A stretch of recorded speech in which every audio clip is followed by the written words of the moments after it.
नूनिया समाज से बिलोंग करते हैं। 1.5 लाख के ऊपर आबादी है मेरी यहाँ। आप इतिहास उलट कर देखिए, वैशाली में जब जब नूनिया जिस को सपोर्ट किया है वही सांसद बना है, और जिसका विरोध किया वो नहीं बना है।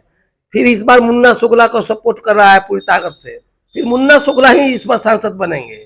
अब चुनाव के बाद ये बाइट रखिएगा और बताइएगा कि हमारा समाज कितना वोट दिया, कैसे वो जीते हैं, इसकी पूरी गारंटी आपके बाइट में रहना है। मैं भी एक जिला पार्षद प्रतिनिधि हूँ। पहली पंचायती राज की बात देखिए, पहले बार 3 साल का महीना का गबन कर दिया गया। पिछला रीजन के जितने भी प्रतिनिधि थे सबको कुछ नहीं मिला। 3 साल का महीना, वो पैसा कौन खाया, कौन हुआ, लूट गया, क्या होगा, नहीं गया। अभी का महीना कहा गया लोक चुनाव में कि हम 4 वेतन बढ़ाएंगे, सम्मानजनक वेतन देंगे। नतीजा क्या हुआ कि 1 भी % जिला परिषद और पंचायत समिति के नहीं बढ़ाया गया। वार्ड मुखिया का बढ़ाया गया, वो भी भिखारी से भी कम, अपमानजनक। दूसरी बात है कि इनका जो जिला परिषद पर वर्चस्व है, जिसमें सब चीज समाहित है, दादागिरी कहिए या उसको माफिया कहिए या राजा रानी का राज कहिए या दबंगई कहिए, जो भी कायम है मुजफ्फरपुर जिला में। इनके कार्यकलापों से जो जमीन, करोड़ों अरबों का जमीन वारा नियारा किया गया है, करोड़ों करोड़ों का फंड इनका जिला परिषद के प्रतिनिधि को कोई अधिकार नहीं मिलता है। उससे जो पेमेंट करना है वो भी साल 2 साल में किया जाता है। उसका जो जिला परिषद का नियम है, उनके परिवार के जो प्रतिनिधि है, उनके परिवार का कोई भी एजेंसी उसमें काम नहीं करेगी।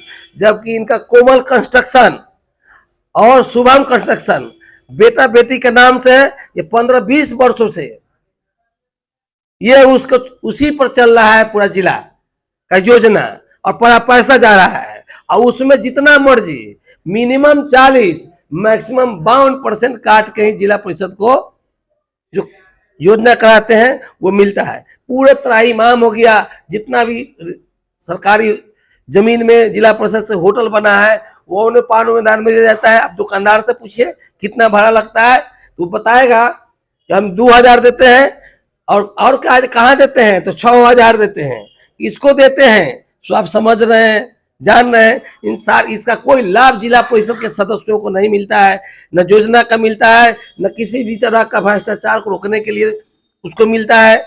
उसको काम को कमजोर किया जाता है, उसकी राजनीति को कमजोर करने के तहत किया जाता है, जिसका नतीजा है कि हम लोगों ने जिला परिषद में अविश्वास लगाया। अविश्वास में जितने लोग अविश्वास में भाग लिए, उन लोगों का योजना, उनका पैसा बंद किया गया है। ठीक है, और तरह तरह का हथकंडा अपनाया जा रहा है। सभी हथकंडा को हम लोग झेल रहे हैं। खास तौर से उसके मुख्य बिंदु केंद्र में हम हैं, क्योंकि सबका नेतृत्व करता हम है। हमको चरित्र पर भी बोला गया है, पैसा का लेन देन पर भी बोला गया है। खैर उनके पास साबूत होगा तो देंगे, हमारे पास तो साबूत है, सब चीज का साबूत है। कितना पैसा आता है, कितना जाता है, कितना क्या होता है, ऑन दी रिकॉर्ड है। वो तो कोर्ट में आने वाला दिन में सामने आपको दिखाई देगा। ठीक है, अब रहा बात की हमारे फैमिली के लोग, हमारे दादाजी पूर्वज लोग अंग्रेज से कलकत्ता हाई कोर्ट से जीत के आए, लड़ाई लड़े हैं।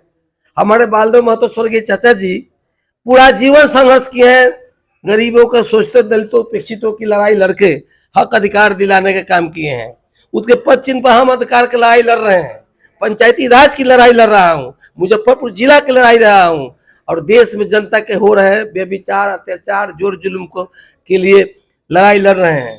ठीक है, तो इसलिए हमको कोई डर नहीं है, चाहे कुछ भी कर ले, हम डरने वाले नहीं है।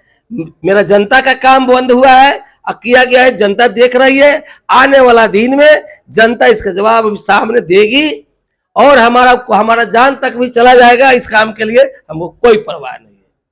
चलिए, हमारे साथ जिला पार्षद प्रतिनिधि मोहन प्रसाद केसरी थे, जिन्होंने चुनावी चर्चा में भाग लिया और अपनी विचार रखी। आपको क्या लगता है, कमेंट बॉक्स में आइए, प्रतिक्रिया दीजिए। मिलता है फिर अगले अपडेट में एक नए मामले के साथ।